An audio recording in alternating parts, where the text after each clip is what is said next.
Hello everyone. I wanted to plug an excellent book I read back in 1996, that is Bringing the Church to the World by Tom Wright, also known as N.T. Wright, Nicholas Thomas Wright. It was the first book I read by Wright, the first time I was aware of his ministry. He had published this in 1992, and after that he became not only one of the world's most famous New Testament scholars, but a famous theologian and then a bishop of the Church of England. He's no longer that, but he's still very active in his 70s. And we've done a video about his work, and I'll link you to that at the end. But I wanted to talk about the significance of his analysis here, because back in the 1980s and 90s, when Tom Wright was a comparatively young man, he thought it necessary to bring to the world's attention and to the church's attention a advancing problem within the church itself, not just within the culture. And this is the blurb on the back of the book, Bringing the Church to the World. The Christian gospel has challenged the heart of every society into which it has been introduced. Yet while the Western world is becoming increasingly and overtly pagan, many Christians have attempted to retreat into the church as a safe haven from such unpleasant and wicked forces. The challenge for today's church is to follow the New Testament example of the first Christians who successfully confronted a world entrenched in paganism by going to them with the message of the risen Christ. Author Tom Wright convincingly demonstrates how paganism now manifests itself in Western culture and how the gospel of Jesus Christ confronts it at its roots. God is reviving, renewing, and empowering His church to meet these challenges. Wright believes the church cannot simply recast old models of evangelism and mission. Combating the new vigorous paganism requires rethinking and reworking of aims and goals, as well as a call to serious prayer for new forms and expressions of the church. With an articulate voice of hope and a compelling analysis of Western civilization, Tom Wright helps believers break out from the traps of extreme conservatism or exclusive piety into ways that will effectively reach today's unchurched people. So, of course, Tom wrote this before the advance of the new atheists, so it's all the more relevant now. I read you some samples from his chapter, The Road to Paganism, and this is the subhead, Substitutes for God. What happens when a society worships something that is not God? We ought to know. It's happening all around us. But we don't usually look at it like that. We live, perhaps, with the delusion that the Western world is either still basically Christian, or we think of our society as simply neutral, an open forum where people can choose their own way forward without pressure from different quarters. We may happen to choose the Christian way, others are free to choose their own.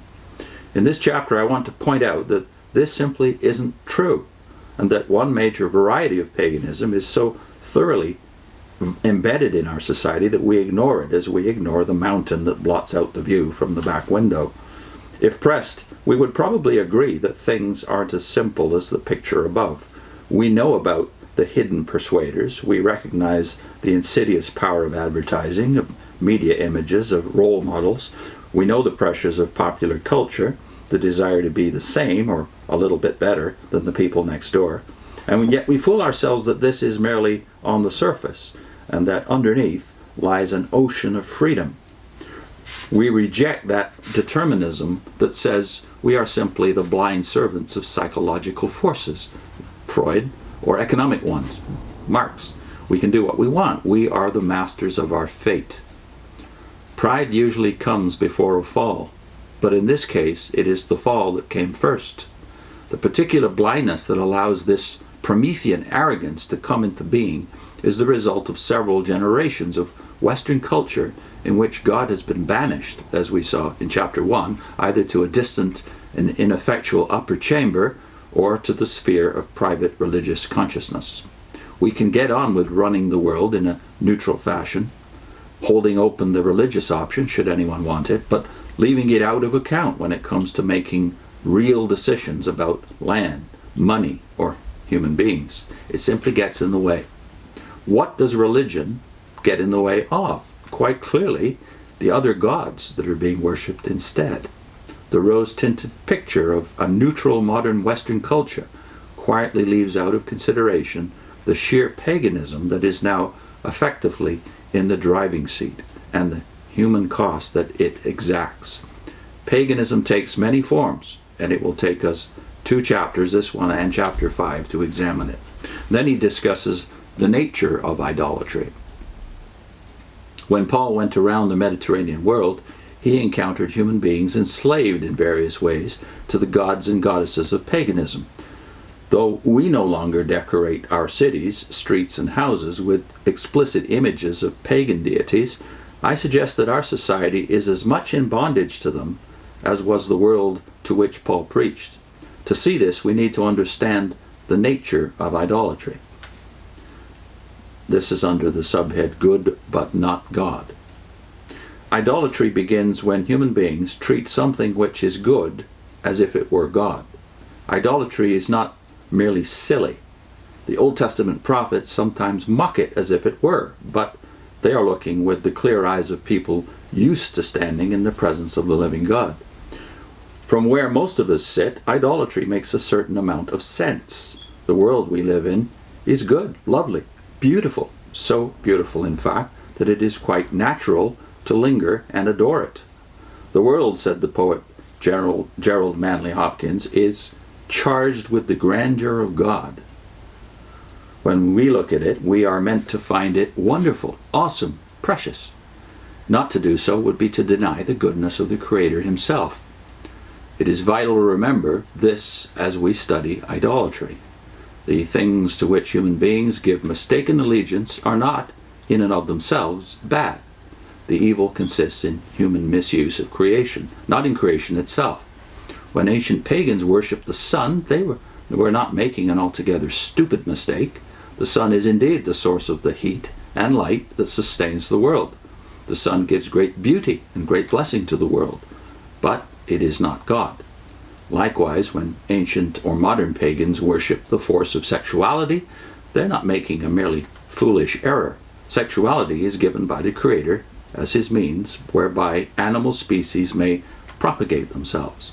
Moreover, in its human expression, it is given so that God's own image, male plus female, may celebrate the fact of their image bearing with a delight and joy that reflects God's own. But again, sexuality is not God. Thus it is with all idolatry. It is not that the idol is in itself bad, only that it is not divine. It is in that spirit that we must approach the task of unmasking and confronting the idolatries of which modern paganism consists.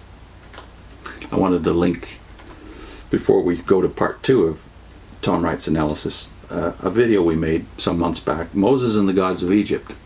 Because Moses had to confront the clash of 2 cultures, one the patriarchal culture that he himself had never enjoyed, but his tribe had distant memories of, and the Egyptian culture in which he grew up. So I'll link to Moses and the Gods of Egypt.